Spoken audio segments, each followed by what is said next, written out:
इतना फर्जी इंसान हम अपनी जिंदगी में देखे ही नहीं हैं। और मैं इस बात को फैक्ट के साथ बोल सकता हूं। हर बार लाल किले के प्राचीर से खड़ा होकर के कह रहे थे ना कि 2022 तक सभी देशवासियों को पक्का घर देंगे। मिला क्या? मोदी जी के स्टाइल में पूछना चाहिए ना, पक्का घर मिल गया? तो जो मोदी जी ने घर दिया, इस बार उसी के ऊपर तिरंगा लगाया था ना लोगों ने। एक वादा हमको बता दीजिए जो पूरा किया हो। एक वादा, एक भी वादा पूरा अगर कर दिया हो तो हम स्वीकार कर लेंगे, हम मान लेंगे कि अच्छा दिन आ गया है। एक भी वादा अगर पूरा हो गया हो तो। और मैं बस आपको याद दिला देता हूं, हर साल 2 करोड़ रोजगार की बात थी कि नहीं थी? सबके खाते में 15 लाख रुपया देने की बात थी। सब किसानों की आमदनी दोगुनी करने की बात थी। सबको पक्का मकान देने की बात थी। एक भी चीज हुआ है? हो क्या रहा है? दुष्यंत कुमार कहते हैं कि कहां तो तय था चिरागा हर एक घर के लिए, कहां चिराग मयस्सर नहीं शहर के लिए।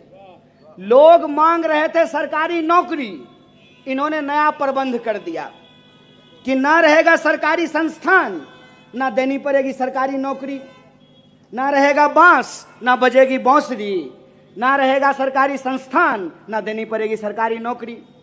एक एक करके सरकारी संस्थान बेचे जा रहे हैं। और जो सरकारी संस्थान बचे हुए हैं वहां पर सबको अग्निवीर बनाने का प्रयास किया जा रहा है। अभी तो गडकरी जी सबसे ताजा ताजा अग्निवीर बने हैं। नहीं, अभी बहुत लोगों को बनना है। इससे पहले आडवाणी जी बन गए, उसके बाद रविशंकर प्रसाद बन गए। अभी बहुत लोगों को अग्निवीर बनना है। 2 ही लोग रहेंगे, चाचा और भतीजा। चाचा हवाई जहाज से वास्को डी गामा की तरह पूरा दुनिया का चक्कर लगाएंगे और भतीजा जो है गुगली फेंकेगा आईपीएल में। और चाचा फिर मंच पे जाकर के भाषण देंगे कि परिवारवाद देश की सबसे बड़ी समस्या है।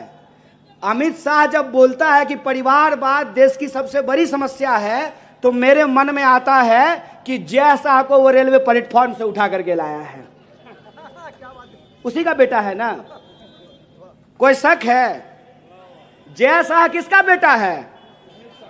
अमित शाह का ना? तो बीसीसीआई सेक्रेटरी परीक्षा दे करके बना है? कंपटीशन दिया था क्या? एसएससी का एग्जाम, यूपीएससी लिखा था? कैसे बन गया? वो परिवारवाद नहीं है, बेईमानी, नकली चाणक्य। हम बिहार से हैं, असली चाणक्य वहां पैदा हुए थे। देखे बिहार में क्या हुआ? देखे महाराष्ट्र का बदला नितिन साहब हम लोग एकदम भिजा के ले लिए हैं। चाणक्य वो परिवारवाद नहीं है। अनुराग ठाकुर यूपीएससी किया था, उसका बाप नेता नहीं है। और ये जो कर्नाटक का मुख्यमंत्री है उसका बाप नेता नहीं था। अब पीयूष गोयल, उसका बाप नेता नहीं था। बेईमानी। राजनाथ सिंह का बेटा एमएलए नहीं है। तो भाजपा का परिवारवाद नहीं है। और कांग्रेस के 2 प्रधानमंत्री ने अपनी जान दे दी तो आप हमको परिवारवादी बोल रहे हैं? 2 प्रधानमंत्री ने अपनी जान गंवाई है इस देश के लिए, उसको आप परिवारवाद बोल रहे हैं। और अपने बेटा को बीसीसीआई का सेक्रेटरी बना रहे हैं। यह परिवारवाद नहीं है, यह बेईमानी है। मैं कांग्रेस के एक एक कार्यकर्ताओं को कहता हूं, इन बेईमानों के सामने झुकिए मत, इन झूठों के सामने रुकिए मत। अगर ये टोके तो इसको पलट करके सवाल पूछिए इस बात का। जब हम दंगा की बात करते हैं तो ये हमको 84 याद दिलाते हैं। देश के प्रधानमंत्री डॉक्टर मनमोहन सिंह 84 में जो हुआ उसके लिए देश की संसद में खड़ा होकर के देश के सिखों से माफी मांगा। है हिम्मत? मांगेंगे नरेंद्र मोदी 2002 के लिए देश के मुसलमानों से माफी? ये सवाल मैं पूछना चाहता हूं। अगर हमसे कोई गलती हुई है तो ये देश हमारा है। इस देश से हम हाथ जोड़ करके माफी मांगने के लिए तैयार हैं। मांगेंगे माफी कि प्रधानमंत्री जब नारी सम्मान की बात कर रहे थे, बलात्कारियों को संस्कारी बताया जा रहा था, मांगेंगे इस बात के लिए माफी। मांगेंगे इस बात के लिए माफी कि आज एक एक चीज पे भाजपा पूरी तरीके से एक्सपोज हो चुकी है, एक एक चीज पे। अरे आप हमको हरा दिए साहब, 15 साल से नागपुर में हम नहीं हैं। पूछिए अपने नागपुर के बासिंदों से कि बन गई सड़क, हो गया सारे समस्या का समाधान, हो गए आपके सारे तकलीफ दूर। आपने कांग्रेस को अपने दिल से दूर किया। याद रखिएगा, अपना अपना होता है, अपना अपना होता है। कांग्रेस इस देश की पार्टी नहीं है, इस देश का इतिहास है, वर्तमान है, भविष्य है। इस बात को याद रखिएगा, क्योंकि इस देश में जो हमको जिम्मेवारी दी है, उस जिम्मेवारी को निभाते हुए हमने कुछ सही किया, कुछ गलत किया, इस बात को हम स्वीकार करते हैं। लेकिन हमको गाली दे के, हमको बदनाम करके, हमारे बारे में झूठ बोल करके आपने जिनको अपना आशीर्वाद दिया, वो तो देश ही नहीं रहने देंगे। इस बात को याद रखिएगा। आज जिस तरीके से एक एक चीज का कत्ले आम किया जा रहा है, वो अपने आप में एक बहुत बड़ा प्रश्न चिन्ह खड़ा करता है। मीडिया के लोग यहां बैठे हुए हैं, सवाल पूछते थे ना मनमोहन सिंह से? नहीं पूछते थे। हवाई जहाज में बैठ करके प्रेस कॉन्फ्रेंस करते थे। सवाल आप हवाई जहाज में बैठ करके प्रधानमंत्री से पूछते थे, जो मन होता था वो करते थे। जब इंदिरा जी ने आपातकाल लगाया था, तो पत्रकारों ने उसके विरोध में संपादकीय पेज को खाली छोड़ दिया था। है हिम्मत आज? पूछिएगा सवाल पूछिएगा ना, तो आपके भी दफ्तर पर ईडी का रेड होगा। इस बात को याद रखिएगा। सवाल पूछिएगा ना, तो आपका भी फोटो, मूरी आपका लगा देगा और देह किसी और का लगा देगा। सर आपका और तन किसी और का, आपको भी बदनाम किया जाएगा। आपको भी धमकी भरे पत्र लिखे जाएंगे। आपके भी परिवार के लोगों को परेशान किया जाएगा।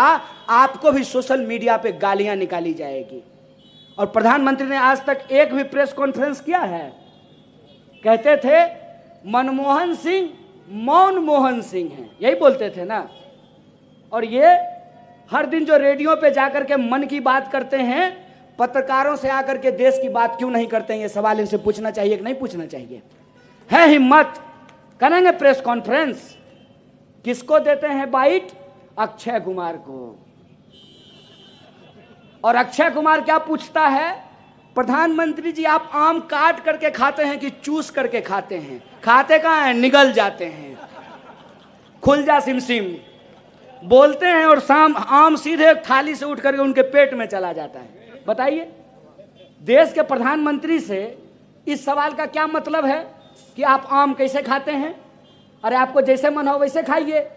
आप इस सवाल का जवाब दीजिए ना कि आरबीआई कह रही है कि अगर बैंकों को इसी तरह से निजीकरण किया गया तो देश को इसके परिणाम खतरनाक भुगतने पड़ेंगे। आरबीआई अपना रिपोर्ट जारी कर दी, फिर सरकार का दबाव आया और आरबीआई ने अपना रिपोर्ट वापस ले लिया। इसीलिए आज हमारे कांग्रेस पार्टी के नेता ने कहा कि आरबीआई का मतलब पहले होता था रिजर्व बैंक ऑफ इंडिया, अब हो गया है रिवर्स बैंक ऑफ इंडिया। और जो लोग विरोध करते हैं उनको पद से हटा दिया जाता है। आरबीआई ने कहा कि नोटबंदी का फैसला हमारा नहीं था। आरबीआई ने कहा कि नोटबंदी अगर होगी तो अर्थव्यवस्था को इसको गंभीर परिणाम भुगतने पड़ेंगे। और तब रात को आए अचानक से और कहा कि आज से 500 और 1000 का नोट बंद हो गया।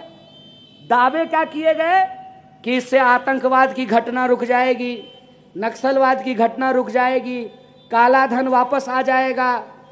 तो पहला सवाल कि नोटबंदी हो गई, आतंकवाद की घटना रुक जानी चाहिए थी, तो पुलवामा करने के लिए इनका चचा लोग आया था। कौन था? देश में नक्सलवाद की घटना कैसे हो रही है। और काला धन अगर वापस आ गया है तो आपके खाते में 15 लाख रुपया पहुंच जाना चाहिए था ना। ये बोले कि काला धन स्विस बैंक में जमा है, काला धन स्विस बैंक में जमा है और लाइन लग गया है एसबीआई के बाहर, स्टेट बैंक ऑफ इंडिया के बाहर। नोटबंदी के दौरान सैकड़ों लोगों की जान चली गई।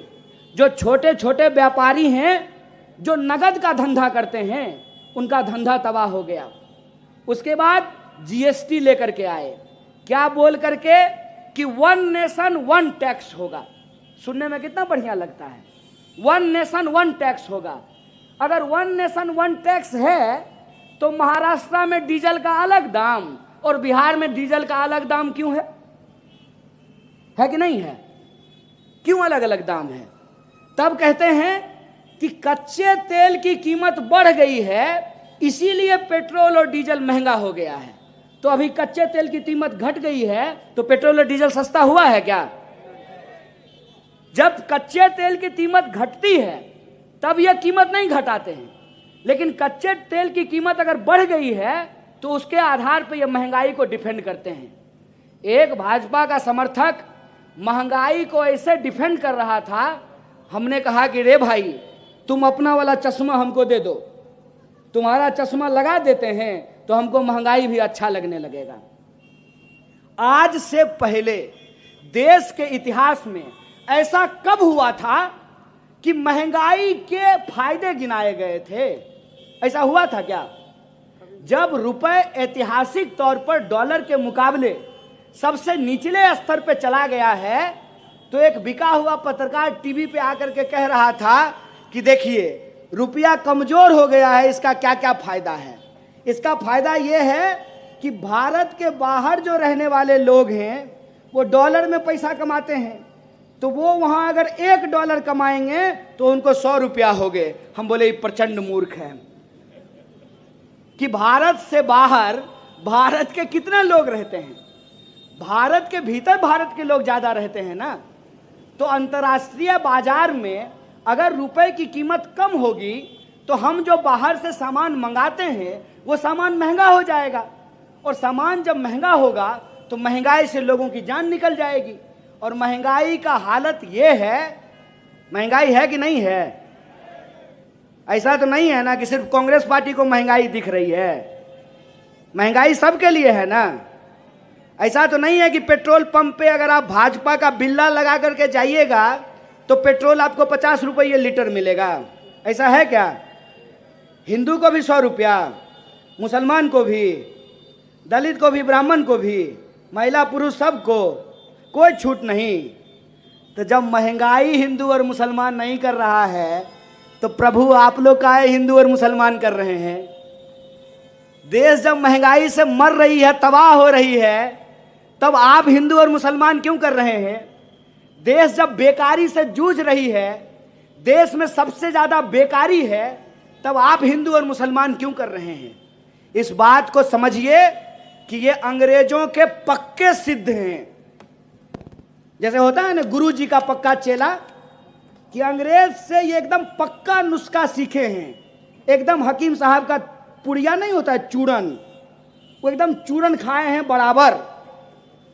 कि अंग्रेज जैसे देश को डिवाइड एंड रूल करते थे, हिंदू मुसलमान बोल करके लड़ाते थे, और हम 35 करोड़ भारतीयों के ऊपर राज करते थे।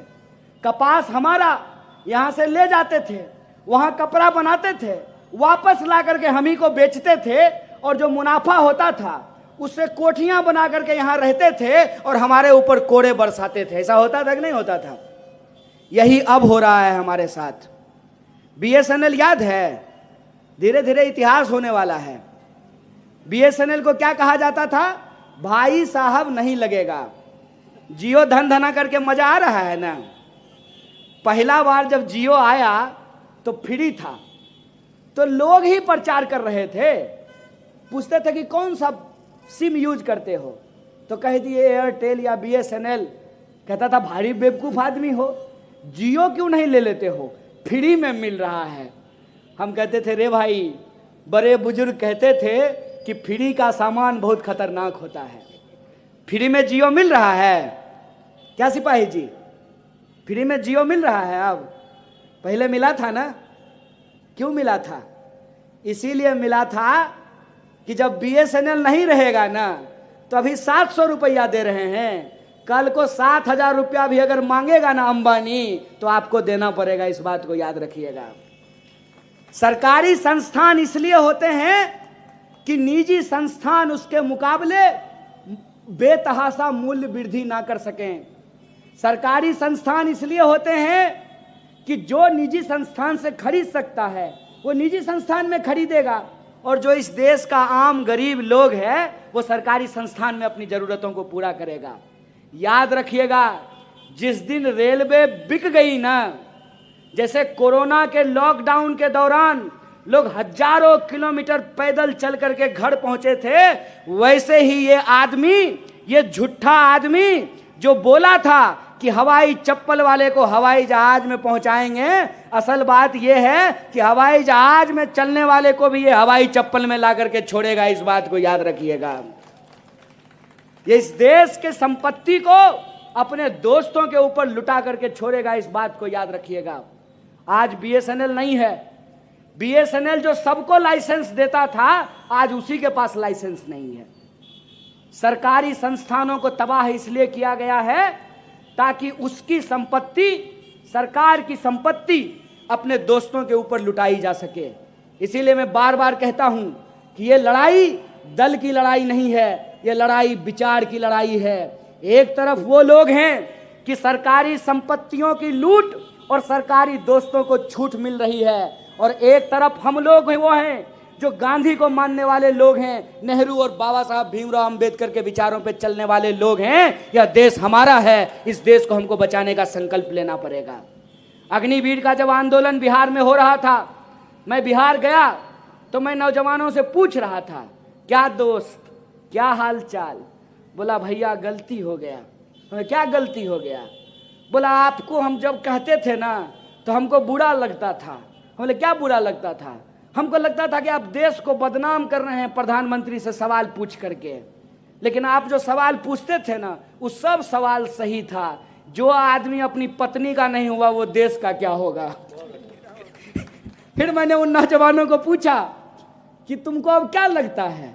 बोला ठग लिया, ये तो भारी ठग लिया भैया। हम लोग दिन भर व्हाट्सएप पे इसका प्रचार करते थे, फोटो लगाते थे, जो जो किया कहा सो किए, थाली बजाए, ताली बजाए, सब कुछ किए इस आदमी को, लेकिन आज ये आदमी हमारे पेट पे लात मार दिया है। हम बोले पेट पे लात कैसे मार दिया है? बोला बताइए भैया, ये कोई बात होती है कि प्रधानमंत्री बनेगा 5 साल के लिए और हमको नौकरी मिलेगी 4 साल के लिए? हम बोले समझ में आ रहा है सिपाही जी, देख लीजिए आपकी भी बारी आएगी, आप भी 4 साल के लिए नौकरी लीजिएगा। नौजवान सब जब रोड पे निकलता है ना अपने रोजगार मांगने के लिए, अपने महंगाई के खिलाफ, देश में हक और अधिकार के लिए, तो उसको डंडा मत मारिए, क्योंकि उसको डंडा मारिएगा ना, अगर वो लड़ने का हिम्मत छोड़ देगा ना, तो आपका पेंशन कल को बंद हो जाएगा, तो आपके लिए कोई लड़ने वाला नहीं रहेगा। और ये किसी को नहीं छोड़ने वाला है। जैसे अग्निपथ स्कीम फौज में लाई गई है, वैसे ही अब बैंक में लाया जा रहा है कि अब बैंक की नौकरी नहीं होगी परमानेंट, 4 साल की नौकरी होगी। 4 साल का मास्टर बनेगा, 4 साल का सिपाही बनेगा, 4 साल का सेना में नौकरी होगा। ये बेईमानी को समझिए, ये इस देश को सेल पे लगा दिए हैं। इसीलिए आप सबसे आग्रह करना चाहते हैं कि एक चुनौतीपूर्ण स्थिति में हम लोग फंसे हुए हैं। एक तरफ हमको अपनी जिंदगी की जो रोज की जद्दोजहद है उससे भी जूझना है।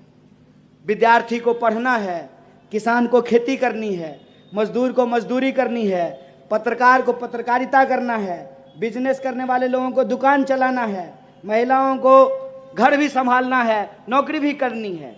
एक तरफ हमारी जिंदगी की अपनी जद्दोजहद है, दूसरी तरफ हमारा देश है, और उस देश की जो हालत है, उस हालत से भी हमको देश को निकालना है। इस दोहरी लड़ाई को, इस दोहरी चुनौती को हमको स्वीकार करना पड़ेगा। और ये दोहरी चुनौती हम इसलिए स्वीकार करें कि हमारे लिए कोई लड़ा था। अरे भगत सिंह बहुत स्मार्ट आदमी थे, भगत सिंह बहुत स्मार्ट आदमी थे, कॉलेज के टॉपर थे, उनको भी बहुत लड़की पसंद करती होगी। बढ़िया अंग्रेजी बोल करके बढ़िया नौकरी लेते और बढ़िया शादी करके जो है लंदन में सेटल हो सकते थे, लेकिन वो फांसी के फंदे को चूम लिए, देश की आजादी के लिए अपनी जान को न्यौछावर कर दिया। इस बात को याद रखिएगा कि आजाद देश में हम आजाद तरीके से सांस इसलिए ले पा रहे हैं कि किसी ने हमारे लिए अपनी जान को कुर्बान की है। हमारी अपनी जिंदगी की जो जद्दोजहद है, उस जद्दोजहद के साथ साथ इस देश को बेहतर बनाने का, इस देश को बचाने का, इस देश के आम लोगों के हक और अधिकार के लिए हमको अपनी जिम्मेवारी निभानी पड़ेगी। ठीक उसी तरह से कि बाप दादा आम का पेड़ लगाए तो उसका फल हम खाए। हम अगर पेड़ को नहीं बचाएंगे तो हमारी आने वाली पीढ़ी को आम नसीब होगा? आम नसीब नहीं होगा। मैंने अपनी माँ को फ़ोन किया और माँ को कहा कि मम्मी सेब का सब्जी कैसे बनाया जाता है? तो माँ बोली कि पगला गए हो क्या, सेब का सब्जी कैसे बनेगा? हम बोले अब सेब का ही सब्जी बनेगा ना, सेब 90 रुपये किलो है और गोभी 200 रुपये किलो बिक रहा है। यह हकीकत है। ये जो हमारी जिंदगी की जद्दोजहद है, इस जद्दोजहद में, इस लड़ाई में हम सबको एक दूसरे का कंधा थामना पड़ेगा। और सवाल सिर्फ सत्ता का नहीं है, सवाल सत्य का है। सत्य के लिए हमको खड़ा होने पड़ेगा। जो लोग अपनी जान की कुर्बानी दिए हैं, बढ़िया पायलट थे राजीव साहब, विदेश में तो उनकी शादी भी हो गई थी, बढ़िया वहाँ नौकरी करते, बढ़िया लंदन में घूमते, आराम से अपनी जिंदगी जीते। क्या जरूरी है अपनी जान को गवा दिए? अगर किसी ने हमारे लिए अपनी जान गवाई है, अगर हम इंसान हैं, हमारे आंख में पानी है, इंसानियत है, तो उस बलिदान को सम्मान करते हमको इस देश की रक्षा करनी पड़ेगी। यह संकल्प लीजिए कि यह देश हमारा है, इस देश को हम बचाएंगे और बेचने वाले और बचाने वालों की इस लड़ाई में हम बचाने वालों के साथ खड़े होंगे। अगर हम ईमानदारी से लड़ेंगे तो इस बात को याद रखिएगा कि इस देश ने बार बार इस बात को साबित किया है कि दुश्मन शैतान कितना भी ताकतवर क्यों ना हो, अगर तैमूर लंग के सामने बलकरन नाम का एक छोटा बच्चा सब्जी काटने वाला चाकू लेकर के खड़ा हो सकता है, तो हम तो फिर भी 130 करोड़ लोग हैं। अगर हम एकजुट होकर के खड़ा हो गए तो पूंजीपतियों के इन दलालों को हम जरूर हराएंगे और हम हमारी दो की सरकार को परास्त करके 130 करोड़ लोगों की जो भावनाएं और आकांक्षाएं हैं उसको पूरा करेंगे। और हमको पूरा भरोसा है कि कांग्रेस पार्टी एकजुट होकर के देश को हक और अधिकार के लिए संघर्ष करेगी। जो देश को आजादी दिलाई है वही पार्टी देश की आजादी को बचाएगी। इसी आशा और विश्वास के साथ एक बार फिर से आप तमाम लोगों का शुक्रिया अदा करते हुए धन्यवाद कहते हुए अपनी बात को खत्म करूंगा। शुक्रिया। इनकलाब जिंदाबाद, हमारी एकता जिंदाबाद। जय हिंद, जय कांग्रेस।